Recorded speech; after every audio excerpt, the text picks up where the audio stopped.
Post office GDS ग्रामीण डाक सेवक भरती 2026 तर पहा पोस्ट ऑफिस जीडीएस ग्रामीण डाक सेवक संदर्भात जे अपडेट आहे मोठी अपडेट आहे निघून येत आहे। 28,740 जागांसाठी पोस्ट ऑफिस जीडीएस ग्रामीण डाक सेवकची भरती निघत आहे। शिक्षण फक्त 10वी पास लागते। महाराष्ट्रातील आपण कोणत्याही जिल्ह्यातले असाल तर मुला मुलींना फॉर्म भरता येणार आहे पोस्ट ऑफिस जीडीएस ग्रामीण डाक सेवक मध्ये। आणि या भरतीमध्ये सिलेक्शन होण्याचे जास्त चान्स आहे। मी तुम्हाला असं करून सांगू राहिलो, या भरतीमध्ये कोणत्या पेपरने, कोणत्या ग्राउंडने, कोणत्या मुलाखतने 10वीच्या पर्सेंटेजवर आपल्या यामध्ये सिलेक्शन होणार आहे। आणि आपलं जर यामध्ये सिलेक्शन झालं तर बीपीएम पदामध्ये पगार जो भेटणार आहे 12,000 ते 29,000 रुपये महिना भेटणार आहे। असिस्टंट ब्रांच पोस्ट मास्टर मध्ये जो पगार भेटणार आहे 10,000 ते 24,000 रुपये। डाक सेवक मध्ये जो पगार भेटणार आहे 10,000 ते 24,000 रुपये महिना भेटणार आहे। सेंट्रल गव्हर्नमेंट जॉब आहे। फॉर्म भरण्याची तारीख आली आहे तर फॉर्म भरणे केव्हापासून चालू होत आहे याबद्दल तुम्हाला माहिती सांगणार आहे। आणि मागील वर्षी कोणकोणत्या डिव्हिजनचा कडाप कमी गेला होता याबद्दल सुद्धा आपण आजच्या व्हिडिओच्या माध्यमातून बोलणार आहे। ज्यांना 60%, 70%, 80%, 90% असे विद्यार्थ्यांचं सिलेक्शन होणार आहे याबद्दल सुद्धा आपण बोलणार आहे। तर आजचा व्हिडिओ खूप महत्त्वाचा होणार आहे। व्हिडिओ शेवटपर्यंत बघा आणि व्हिडिओला आताच लाईक करा। नमस्कार विद्यार्थी मित्रांनो, माझी नोकरी कॉर्नर यूट्यूब चॅनलवर मी गोपाल अनखडे तुमचा सर्वांचं सहर्ष स्वागत करतो। तर मित्रांनो, व्हिडिओचा थंबनेल बघून तुमच्या लक्षात आलं असेल की आपला व्हिडिओ कोणत्या टॉपिकवर होणार आहे। व्हिडिओ सुरू करण्याच्या आधी आपल्या यूट्यूब चॅनलला सबस्क्राइब करा जेणेकरून प्रत्येक भरतीची अपडेट तुमच्यापर्यंत सर्वात आधी पोहोचेल। जास्त करून पोस्ट ऑफिस जीडीएस ग्रामीण डाक सेवक भरतीच्या रिलेटेड जास्त व्हिडिओ आपल्या चॅनलवर अपलोड करत असतो आणि 10वी 12वी पास भरतीच्या रिलेटेड जास्त व्हिडिओ आपल्या चॅनलवर अपलोड करत असतो।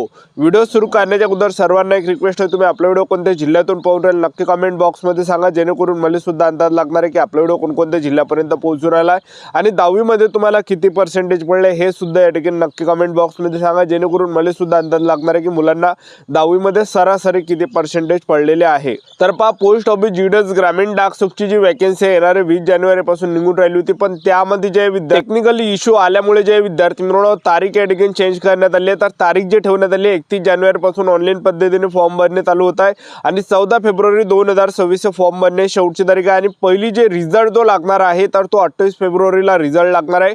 पहिली जी मेरिट लिस्ट लागणार आहे तर ते 28 फेब्रुवारीला या ठिकाणी येणार आहे, लक्षात ठेवा, ठीक आहे। तर 28,740 जागांसाठी ही पोस्ट ऑफिस जीडीएस ग्रामीण डाक सेवकची जी भरती आहे 31 जानेवारी पासून ऑनलाईन पद्धतीने फॉर्म भरणे चालू होत आहे, लक्षात ठेवा। आणि या संदर्भात टेंटेटिव्ह डेटचं कॅलेंडर या ठिकाणी आलं स्क्रीनवर तुम्ही या ठिकाणी बघू शकता, ठीक आहे।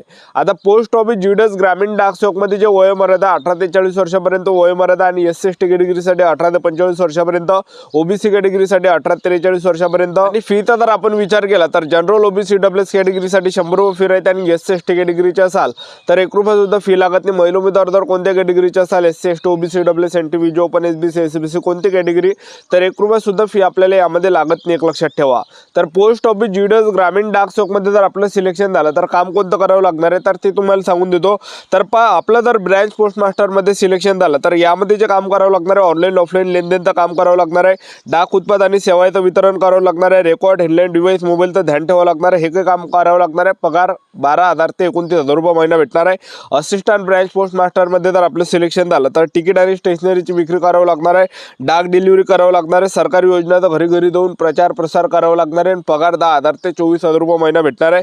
त्यानंतर डाक सेवक मध्ये जर आपलं सिलेक्शन झालं तर स्टॅम्पची विक्री करावं लागणार आहे, डाक डिलिव्हरी, रेल्वे मेल सर्व्हिस ऑफिसचं छटाईचं काम आपल्याला करावं लागणार आहे, हे काम आपल्याला यामध्ये करावं लागणार आहे। पगार जो भेटणार आहे तर 10,000 ते 24,000 रुपये महिना आपल्याला यामध्ये भेटणार आहे, लक्षात ठेवा, ठीक आहे। आता पोस्ट ऑफिस जीडीएस ग्रामीण डाक सेवकची जी भरती ही 31 जानेवारी पासून ऑनलाईन पद्धतीने फॉर्म भरणे होत आहे, चालू होत आहे। तर आपल्याला चुका कोणकोणत्या करायच्या, आपण काय करतो की मागील वर्षी तुम्ही पाहिलं असेल ज्यांना चांगले पर्सेंटेज होते त्या विद्यार्थ्यांनी सायबर कॅफेमध्ये गेले आणि तिथं सायबर कॅफेवाले काय करते, फक्त आपल्या ज्या डिव्हिजनच्या जागा आहेत तिथं फॉर्म भरून देते, बाकी ओपन कॅटेगरीच्या जागेवर तो फॉर्म भरत नाही, लक्षात ठेवा।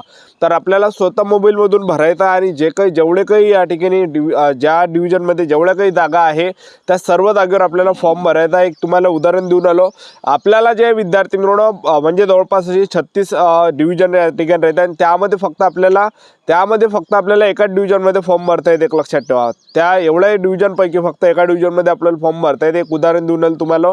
आता समजून जर तुम्हाला अकोला जिल्ह्यामध्ये समजा फॉर्म भरायचा आहे, अकोला जिल्ह्यामध्ये समजून जर तिथं 50 जागा तिथं अकोला जिल्ह्यामध्ये आहे तर तुम्ही आणि ओबीसी कॅटेगरीच्या समजा तिथं 10 जागा आहे, SC कॅटेगरीच्या 10 जागा, ST कॅटेगरीच्या 10, EWS कॅटेगरीच्या 10 आहे। तुम्ही काय करता, फक्त आपल्या जागेवर आपल्या ज्या 10 जागा आहे तर त्या जागेवरच तुम्ही त्या ठिकाणी प्रिफरन्स देऊन देता आणि बाकीचे ज्या काही ओपन कॅटेगरीचे ज्या जागा आहेत त्याच्यावर तुम्ही प्रिफरन्स देत नाही, एक लक्षात ठेवा. काही आपल्याला चुकानी करायची आहे. पहिले आपल्या कॅटेगरीवर प्रिफरन्स द्यायचं, त्यानंतर ओपन कॅटेगरीच्या ज्या काही जागा आहेत त्याच्यावर सुद्धा प्रिफरन्स द्यायचा. एक उदाहरण देऊन आलो, अकोला जिल्ह्यामध्ये 50 जागा आहे. आता समजून जा ओबीसी कॅटेगरीचे तिथं 10 जागा आहे, पण 10 जागेवर आपल्याला प्रिफरन्स द्यायचा आहे. 10 जागेवर प्रिफरन्स दिल्यानंतर त्याचबरोबर ओपन कॅटेगरीच्या जेवढ्या काही 40 जागा असेल तर त्या 40 जागेवर सुद्धा आपल्याला प्रिफरन्स त्या ठिकाणी द्यायचा आहे.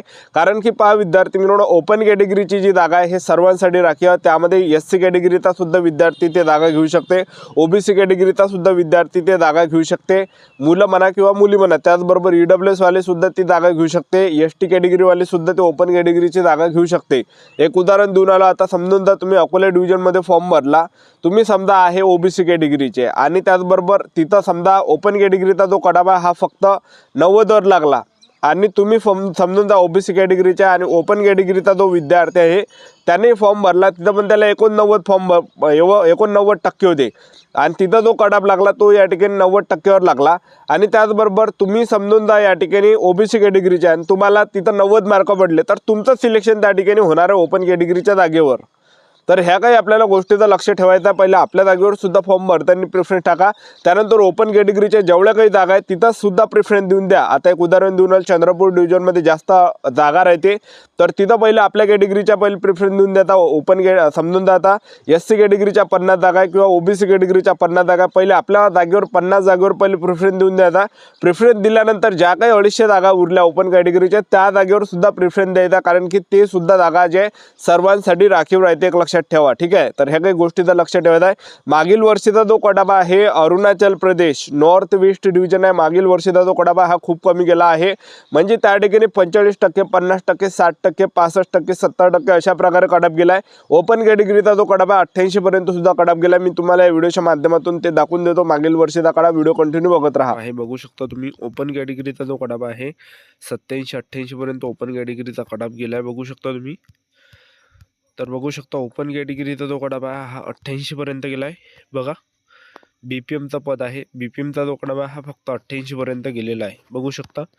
त्यानंतर खाली बघू शकता तुम्ही 64%, त्यानंतर बघा 66%, त्याचबरोबर बघू शकता तुम्ही त्यानंतर बघा 61%, त्याचबरोबर बघू शकता तुम्ही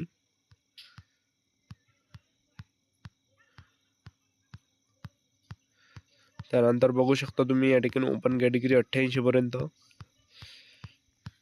त्याचबरोबर बघू शकता 47%. ठीक आहे, त्यानंतर बघा 58%, त्याचबरोबर बघू शकता 47%.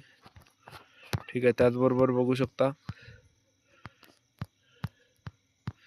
एवढा काही कडाप या ठिकाणी गेलेला आहे. ठीक आहे,